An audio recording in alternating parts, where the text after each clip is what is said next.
Hey y'all, happy Wednesday, halfway through our week. It was good to see a lot of y'all tonight at the Devo.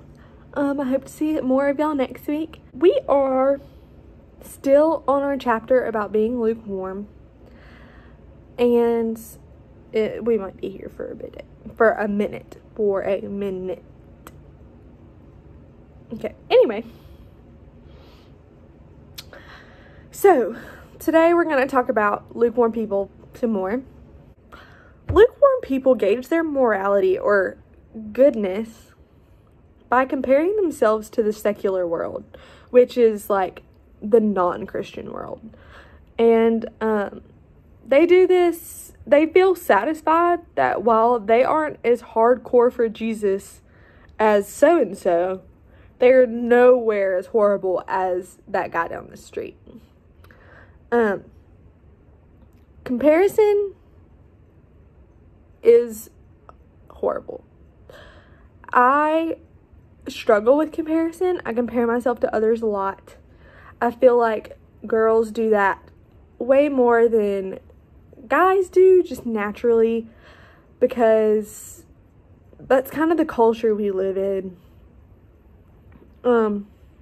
That's getting off topic, but don't compare yourself to others. Anyway, Luke 18:11-12 says, "The Pharisee stood up and prayed about himself. God, I thank you I am not like other men, robbers, evildoers, adulterers, or even like this tax collector. I fast twice a week, and I give 1/10 of all I get." So he was thanking God he wasn't like other people. That's not okay. Yeah, I'm not really sure how else to describe that. It's good to be thankful that we're blessed.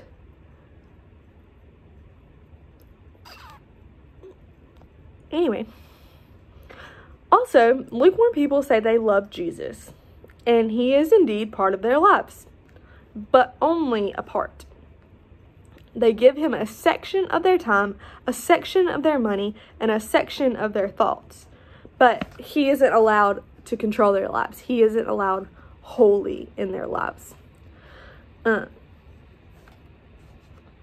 Luke 9:57-62 says, "As they were walking along the road, a man said to him, 'I will follow you wherever I go.'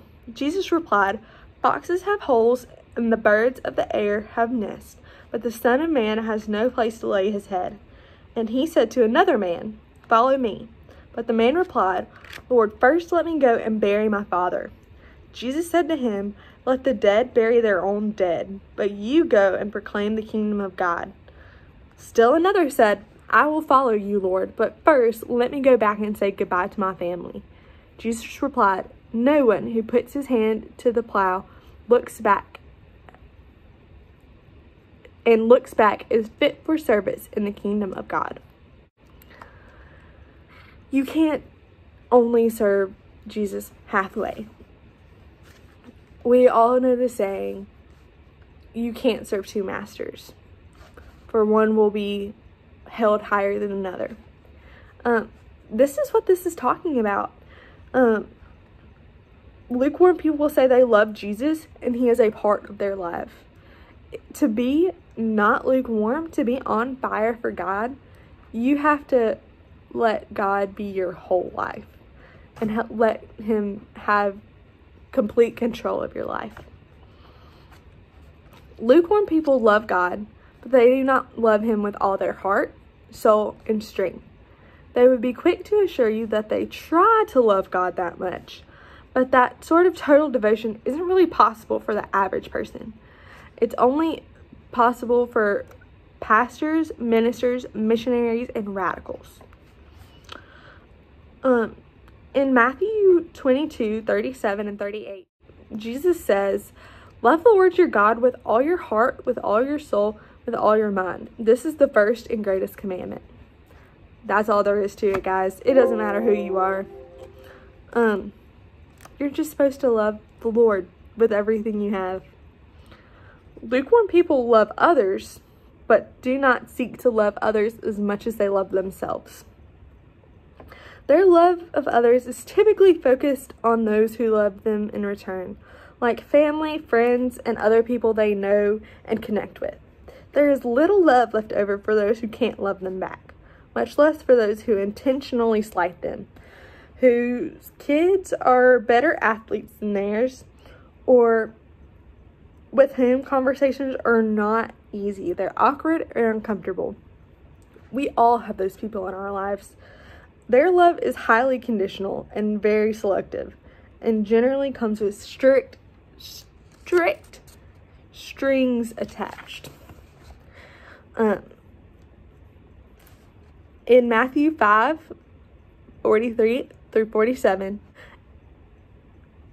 it says, "You have heard that it was said, 'Love your neighbor and hate your enemy.' But I tell you, love your enemies and pray for those who persecute you, that you may be sons of your Father in heaven. And he causes his sun to rise on the evil and the good, and sends rain on the righteous and the unrighteous. If you love those who love you, what reward will you get? Are not even the tax collectors doing that? And if you greet only your brothers, what are you doing more than others? Don't even the pagans do that?"